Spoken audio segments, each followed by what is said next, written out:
오늘은 아사벳이 시편 78편 말씀을 본문으로 자손들에게 알리라 이런 제목을 함께 은혜를 나누기 원합니다.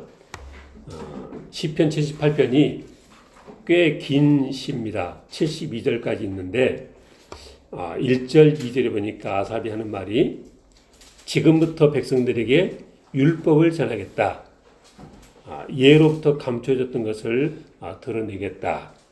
그리고 3절, 이 말씀들은 나도 조상들이 전해져서 들어서 알고 있는 것들이라.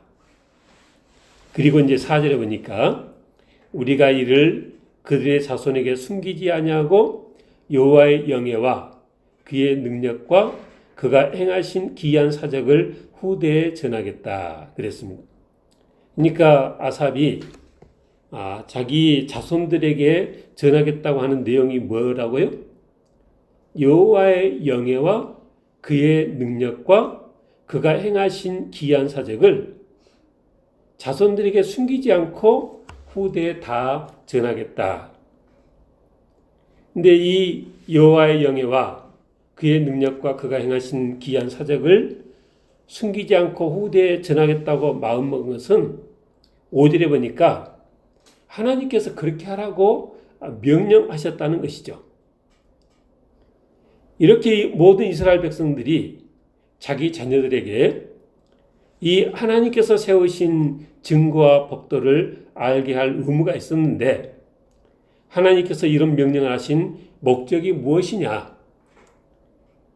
아삽은 7절에 보니까 그들의 소망을 하나님께 두게 하기 위해서 그런 것이고 하나님께서 행하신 일을 잊지 아니하고 그의 계명을 지키도록 하기 위해서 그런 것이다.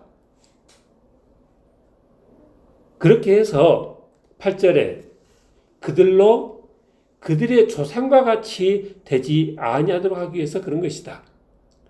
그들의 조상이 어쨌는데 조상의 전체를 밟지 않는 것이 중요하느냐?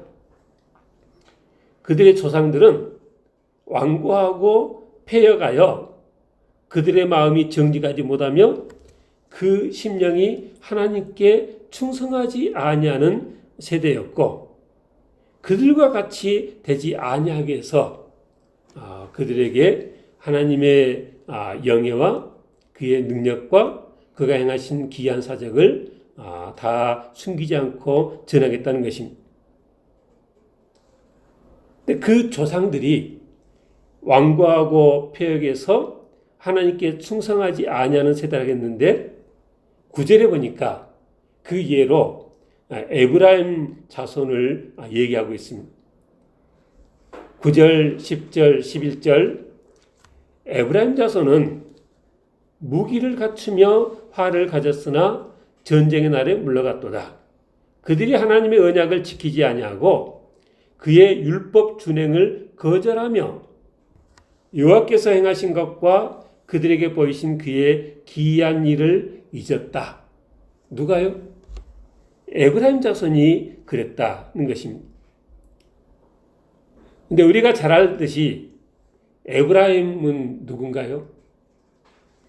요셉의 이 둘째입니다. 형은 므낫세, 동생은 에브라임. 근데 창세기 48장에 보니까 야곱이 죽은 줄 알았던 요셉을 만나고 너무나 기뻤습니다. 근데 48장에 보니까 야곱이 요셉한테 뭐라고 했냐면 48장 5절에 내가 애굽으로 와서 내게 이르기 전에 요셉 너에게 이르기 전에 애굽에서 네가 낳은 두 아들 에브라임과 므낫세는 내 것이라 루벤 시몬처럼 내 것이 될 것이라. 그래가지고 이제 그 다음부터는 이스라엘의 12지파면은 그 루벤, 시몬, 레위 이렇게 유다 이렇게 내려가는데 요셉 쪽에서는 에브라임, 므낫세 이렇게 되는 거죠. 그러면은 13지파 아닌가? 근데 이제 레위가 빠져서 레위지파가 빠지니까 레위지파 빠진 11지파에 이제 하나가 추가돼서 12지파가 되는 것이죠. 그래서 야곱이 죽은 줄 알았던 요셉을 만나고 만났을 때 내가 너를 만나기 전에 네가 애굽에서 낳은 두 아들은 내게 속할 것이다. 그래가지고 그때부터 에브라임 므낫세는 야곱의 아들로 되어졌고, 그리고 이제 그 후에 낳은 소생들은 요셉의 자녀가 되어지고 그렇게 됐습니다. 근데 그 같은 창세기 48장에 보면 에브라임이 동생이었는데 우리가 잘 아는 것처럼 야곱이 이 동생 에브라임을 더 크게 축복을 했습니다. 아버지가 므낫세하고 에브라임한테 축복을 하려고 하는데 손을 어긋맞춰서 형한테 오른손을 얹어서 축복하셔야 될 것 같은데 손을 굳이 어긋맞춰서 에브라임을 오른손으로 축복하니까 요셉이 아버지 그러지 마시라. 이 므낫세가 장자이니까 므낫세한테 오른손을 얹으십시오. 그러니까 야곱이 뭐라 하겠어요? 나도 아는데 나도 알고 므낫세도 한 족속이 되고 므낫세도 크게 되겠지만은 그 아우 에브라임이 더 큰 자가 되고 에브라임 자손이 여러 민족을 이룰 것이라. 이렇게 에브라임이 형보다 더 큰 축복을 받았습니다. 그러니까 므낫세가 조금 밀린 거죠.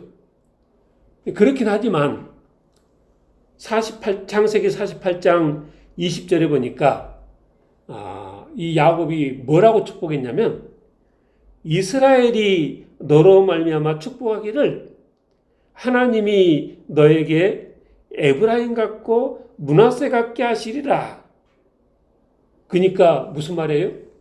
이스라엘 모든 백성들이 당신은 정말 에브라임 므낫세 같기를 원합니다 하면은 그게 이 축복의 말로 들리게끔 그렇게 축복하시겠다는 것입니다.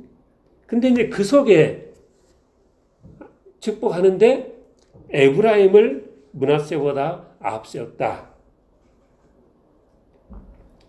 그러면서 야곱이 요셉에게 이 장자의 몫으로 한 몫을 더 줬습니다. 요셉이 야곱의 아들 중에 몇 번째입니까? 11번째죠. 그 다음에 이제 베냐민이 막내고. 근데 무려 10계단을 뛰어 올라서 요셉이 그 야곱의 장자가 되어지고, 그래서 장자의 몫으로 두 몫을 받아서 다들 가나안 땅에서 이렇게 땅을 분배해 주는데 요셉에게는 야곱이 직접 칼과 활로 아모리 족속에서 뺏은 세겜 땅을 더 주었다. 그렇게 창세기 48장에 쓰여져 있고요. 이 장자의 이야기는 역대상 5장에 명확하게 나와 있습니다. 루벤이 장자긴 하지만 그 역대상 5장 1절 2절에 보니까 그 아버지 침상을 더럽혀서 장자의 명분이 요셉에게로 돌아갔다. 그리고 또 유다 지파도 형제보다 뛰어나고 주권자가 유다에게서 났지만 이게 무슨 얘기예요? 지금 아삽은 다윗과 솔로몬 때 그 성전에서 찬양을 맡은 자라 했잖아요. 그러니까 다윗과 솔로몬은 유다 지파에서 이렇게 되어진 왕이고, 그래서 지금 주권자는 유다 지파이지만 그러나 장자의 명분은 요셉에게 있느니라. 역대상 5장 2절에 명확하게 그렇게 쓰고 있습니다. 그리고 나중에 모세가 축복할 때도 신명기 33장에 보니까 에브라임은 므낫세보다 더 크게 축복해서 에브라임 자손은 만만이요 므낫세 자손은 천천이다. 그렇게 에브라임을 더 축복한 걸 봅니다. 근데 이제 우리가 그 후에 에브라임 지파에 대한 그 기억은 그렇게 좋은 기억은 아닙니다. 제가 말씀드리면 아마 다 기억이 될 텐데, 기드온 사사 때 미디안과 전쟁에서 승리하고 돌아왔는데 그때 기뻐하지 않은 유일한 지파가 에브라임 지파죠. 왜 우리만 빼고 가서 전쟁을 했느냐 하고 불평을 했고요. 입다 사사 때도 암몬과의 전쟁에서 자기만 빼고 그렇게 나가 전쟁했다고 또 불평하고, 또 그 사사기 17장에 나오는 미가 자기 집에 신당을 차려놓고 가정신을 섬기는 죄를 저질렀던 그 미가도 에브라임 지파고, 그 말하기 참 곤란스러운 추악한 일이 있었던 레인과 그 집의 이야기가 사사기 19장에 나오는데 그것도 에브라임 땅에서 있었던 얘기입니다. 그래서 뭔가 조금 그 그러니까 자기들이 그렇게 하나님께 큰 축복을 받고 그렇게 이 하나님께서 인정하는 장자의 집안이라고 생각하는데 대접을 안 해줬다, 이런 거겠죠. 다윗이 사울에게서 이렇게 어려움을 겪을 때 에브라임 지파는 다윗을 따르는 것이 아니라 사울을 도왔습니다. 네, 그거는 그냥 생각해보면 좀 이해가 되는 거죠. 사울은 베냐민 지파입니다. 근데 지금 에브라임 므낫세는 요셉의 아들들이죠. 근데 요셉과 베냐민은 엄마가 같아요, 라헬로. 그러니까 한 엄마의 형제니까 에브라임 므낫세 지파하고 베냐민 지파는 뭔가 다른 형들에 비해서는 이게 통하는 게 있는 거죠. 그러니까 베냐민 지파의 사울왕 편을 들게 됐고, 그러니까 그렇게 해서 다윗을 대적하는 쪽에 서 있다 보니까 나중에 다윗이 압살롬에 의해서 이 어려움을 당할 때도 에브라임 지파는 또 압살롬 편에 서는 그런 이 스탠스를 취했다는 것이죠. 결국은 나라가 분열되어지고 이스라엘에 하나님께서 왕을 세우시는데 하나님께서 에브라임 지파에 여로보암을 왕으로 세우시고 그렇게 될 것이라는 그 하나님의 뜻을 선지자 아이야가 전했는데 그 아이야 선자도 에브라임 지파 사람이었고, 그래서 이 남유다 북이스라엘로 갈라졌을 때 그 북이스라엘의 이 우상 숭배의 근원지가 에브라임 땅 베델이었고, 그래서 이 북이스라엘의 대표하는 지파로, 그러니까 북이스라엘을 말할 때 그냥 에브라임이라 이렇게 말할 정도로 대표적인 지파였고, 그래서 북이스라엘이 우상 숭배에 빠져서 하나님을 진노케 하는 그런 길로 나아갈 때 제일 앞장섰던 지파가 어느 지파겠어요? 그러니까 에브라임 지파였다는 것입니다. 근데 원래 하나님께서 여로보암을 이스라엘의 왕으로 세우시겠다고 할 때는 하나님께서 원래는 네가 잘하면 다윗과 같은 나라로 그렇게 굳건히 내가 세워주겠다, 그러셨던 것이었어요. 그 얘기가 열왕기상 11장에 나오는데, 원래 여로보암은 솔로몬 왕 시절에 솔로몬의 그 여러 그 신하 중에 한 사람이었는데, 그가 아주 지혜롭게 성실히 일하는 걸 보고 솔로몬이 요셉 족속의 감독관으로 세운 거죠. 왜 요셉 족속이겠어요? 그 에브라임 므낫세 지파가 요셉 이 지파니까 그 자기 지파를 감독해라 하고 솔로몬이 여로보암을 감독관으로 세웠습니다. 근데 이 여로보암이 예루살렘에서 일을 마치고 나가는 길에 아이야 선지자가 새 옷을 입고 딱하니 나타나서 자기가 입었던 새 옷을 빡빡 다 찢어가지고 12조각을 낸 거죠. 옷을 찢는 것은 쉽지 않은 일인데 어쨌든 그래가지고 여로보암한테 하나님의 말씀이 내가 이 나라를 솔로몬의 손에서 찢어서 10지파를 너에게 줄 것이다. 왜 그러느냐? 다윗과 솔로몬이 다윗보다는 솔로몬이겠죠. 그들이 나를 버리고 아스다롯, 그모스, 밀곰 온갖 우상을 경배해서 그 아버지 다윗이 행함같이 아니하여 내 길로 행하지 아니하며 나보기에 정직한 일과 내 법도와 내 율례를 행하지 아니함이니라. 그래서 보다 못한 하나님께서 이 나라를 둘로 나눠서 10지파를 여로보암에게 주시겠다는 것이죠. 근데 다윗에게 그 어려운 일이 겪게끔 하지 않으시려고 다윗이 죽은 후에 그 솔로몬의 손에서 나라를 빼앗아서 10지파를 내게 줄 것이다. 근데 네가 만일 열왕기상 11장 38절 내가 명령한 모든 일에 순종하고 내 길로 행하며 내 눈에 합당한 일을 하며 내 종 다윗이 행함같이 내 율례와 명령을 지키면 내가 너와 함께 있어 내가 다윗을 위하여 세운 것 같이 너를 위하여 견고한 집을 세우고 이스라엘을 내게 줄 것이다.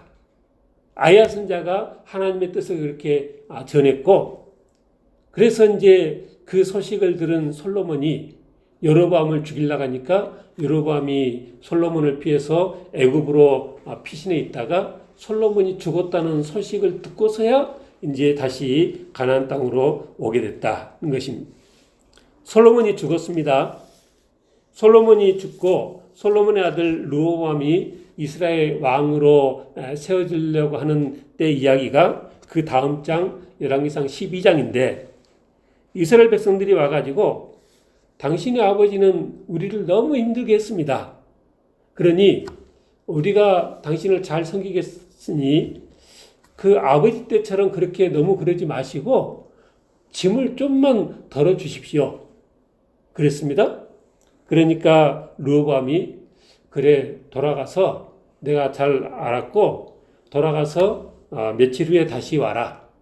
그리고 이제 그 자문들을 구하는 거죠. 근데 그 솔로몬의 신하였던 노인들이 그들의 말을 들어서 조금 공사도 좀 줄이고 세금도 좀 덜 걷고 그러시라. 그랬는데 그 르호보암의 또래 되는 그 젊은이들이 그렇게 권해가지고 르호보암이 그들이 다시 왔을 때 뭐라 했냐면 내 아버지는 채찍으로 너희를 징계했으나 나는 정갈 채찍으로 너희를 징치할 것이라. 나는 너희 멍에를 더 무겁게 할 것이라. 그러니까 모든 이스라엘 백성들이 왕이 자기들의 그 요구를 듣지 않으니까 우리가 다윗의 집안과 무슨 관계가 있느냐? 그래 너는 니네 집 하나 다스려라. 우리는 다 그냥 우리 장막으로 돌아가겠다. 이렇게 해서 이제 가나안 땅으로 올라온 여로보암을 왕으로 세우고 나라가 남유다 북이스라엘로 나눠진 것입니다. 근데 열왕기상 12장 15절에 보니까 그렇게 된 것은 여호와께로 말미암아 되어진 것이다. 여호와께서 전에 실로 사람 아이야로 느바세 아들 여로보암에게 하신 말씀을 이루게 하심이었다. 하나님께서 계획하신 일을 이루기 위해서 일이 이렇게 되도록 하신 것이었다.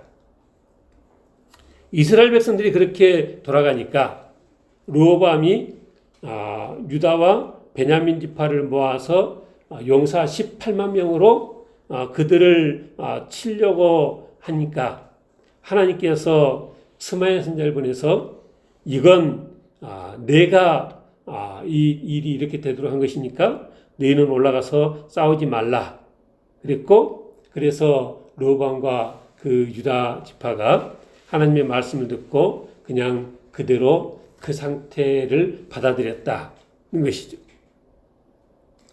근데 오늘 본문에서는 이 아브라함 자손에 대해서 뭐라고 하십니까? 10절에 그들이 하나님의 언약을 지키지 아니하고 그의 율법 준행을 거절했다. 여호와께서 행하신 것과 그들에게 보이신 그의 기한 일을 잊었다 그랬습니다. 그래서 오늘 본문은 11절까지만 우리가 읽었는데 저 뒤쪽에 67절에 가보니까 그래서 하나님께서 어떻게 하셨느냐? 요셉의 장막을 버리시며 에브라임 지파를 택하지 아니하시고 유다 지파를 택하셨다.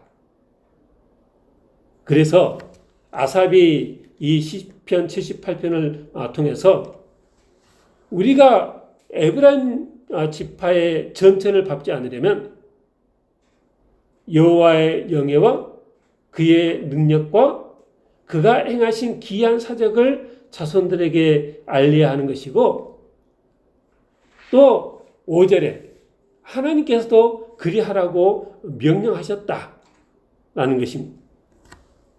그리고 이제 오늘 본문에 이어서 12절부터 쭉 이어지는 말씀이 하나님께서 우리 조상들에게 어떤 놀라운 일을 행하셨는지, 그리고 그 하나님의 놀라운 이적과 기사에도 불구하고 우리 조상들이 어떻게 불신앙으로 하나님을 노하게 했는지, 그리고 그 결과가 무엇이었는지 우리가 잘 아는 이야기들을 12절부터 쓰고 있습니다.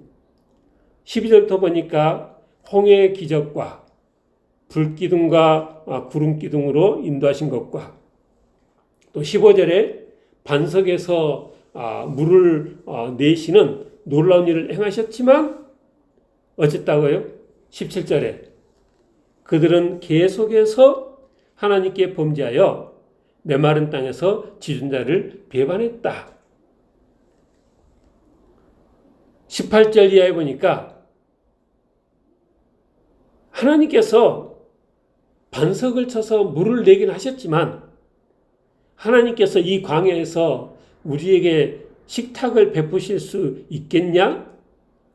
20절에 그가 능히 떡도 주시며 자기 백성을 위하여 거기도 예비하시랴?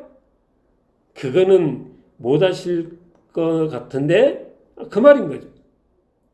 그렇게 해서 또 하나님을 노하게 하셨다. 그들이 하나님을 믿지 아니하고 그 구원을 의지하지 아니해서 하나님을 진노케 했다는 것입니다. 그래서 하나님 마음이 상하긴 하셨지만 그들의 상황이 그렇게 하나님께서 먹이셔야 되는 상황이어서 23절 이하에 보니까 우리가 아는 것처럼 만나로 메추라기로 이스라엘 백성들을 먹인 겁니다. 24절에 그들에게 만나를 비같이 내려 먹이시며 하늘 양식을 그들에게 주셨다. 27절에 먼지처럼 많은 고기를 비같이 내리시고 나하는 새를 바다에 모래같이 내리셨다. 근데 그들이 그 욕심을 버리지 아니하여서 그들의 먹을 것이 아직 그들의 입에 있을 때 하나님께서 진노하셔서 강한 자를 죽이시고 그 청년을 엎드려뜨리셨는데도 이러함에도 34절, 32절 여전히 범죄해서 그 귀한 일들을 믿지 아니하였으므로 하나님께서 33절에 광야 40년 방황을 하면서 광야에서 다 죽게끔 하셨고 그거를 아삽은 뭐라고 썼습니까? 하나님이 그들의 날들을 헛되이 보내게 하시며 그들의 횟수를 두려움으로 보내게 하셨다. 하나님이 그들을 죽이실 때 그들이 그에게 구하며 돌이켜 하나님을 간절히 찾았고 하나님이 그들의 반석이시며 지존하신 하나님이 그들의 구속자이심을 기억했는데 그러나 그것도 온전히 진실한 것이 아니었다. 37절에 보니까 이는 하나님께 향하는 그들의 마음이 정함이 없으며 그의 언약에 성실하지 아니하였음이로다 그랬습니다. 이스라엘 백성들이 그랬지만 하나님께서는 그들을 양같이 인도에 내셔서 성소의 영역 그 오른손으로 만드신 산으로 인도하시고 가나안 온님들을 다 쫓아내고 그들의 이 땅을 줄을 쳐서 분배하시고 그곳에서 장막을 짓고 살게 하셨는데 근데 그 이후에 우리가 아는 것처럼 이스라엘 백성들의 삶이 56절에 보니까 그러나 그들은 지존하신 하나님을 시험하고 반항하여 그 명령을 지키지 아니했다.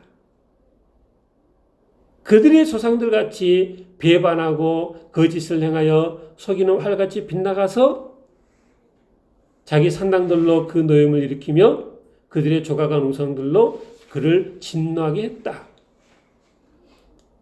우리가 잘 아는 이 구약 이스라엘 백성들의 그 가나안 땅에서의 삶입니다.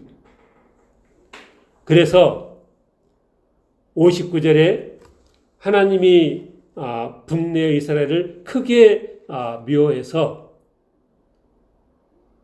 그 장막 곧 실로의 성막을 떠나시고 그 능력을 포로에게 넘겨주고 그 영광을 대적의 손에 붙이시고 그 백성을 칼에 넘기셔서 이스라엘 백성들이 어떤 어려움을 겪었느냐. 63절 청년은 불에 살라지고 처녀들은 혼례를 들을 수 없었고 제사장들은 칼에 엎드러지고 과부들은 애곡도 하지 못했다는 것이죠. 주님께서 영원히 그들에게 욕되게 하셨다.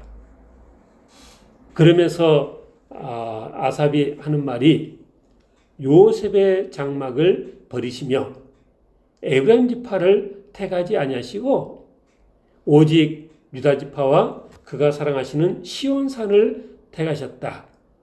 그 성소를 산의 높음 같이 영원히 두신 땅 같이 지으시고 다윗을 택하셨는데 이 다윗이 71절 전장을 지키는 중에서 그들을 이끌어내사 그의 백성인 야곱 그의 소유인 이스라엘을 기르게 하셨더니 이에 그가 그들을 자기 마음의 완전함으로 기르고 그의 손의 능숙함으로 그들을 지도하였도다. 지금 그러고 있다는 것이죠. 그래서 오늘 본문 10절, 11절을 보니까 하나님의 언약을 지키지 아니하고 그 율법 준행을 거절하며 여호와께서 행하신 것과 그들에게 보이신 그 귀한 일을 잊어서 하나님이 요셉의 장막을 버리시고 에론 지파를 택하지 아니하시고 유다 지파를 하나님께서 택하셨다는 것이죠. 그러니까 하나님께 이렇게 버림받지 않으려면, 하나님께 태감을 받으려면 어떻게 하느냐? 오늘 본문 4절 말씀처럼, 5절 말씀처럼 이를 그들의 자손에게 숨기지 아니하고 여호와의 영예와 그의 능력과 그가 행하신 기이한 사적을 후대에 전해야 한다는 것입니다. 하나님께서도 명령하사 그들의 자손에게 알리라 하셨다는 것입니다. 우리가 잘 아는 세마장 신명기 6장에 보니까 이스라엘아 들으라 하면서 뭘 하겠어요? 오늘 내가 내게 명하는 이 말씀을 너는 마음에 새기고 내 자녀에게 부지런히 가르치며 집에 앉았을 때든지 길을 갈 때든지 누워있을 때든지 일어날 때든지 이 말씀을 강론할 것이며 너는 또 그것을 내 손목에 메어 기호를 삼으며 내 미간에 붙여 표를 삼고 또 내 집 문설주와 바깥문에 기록할지니라.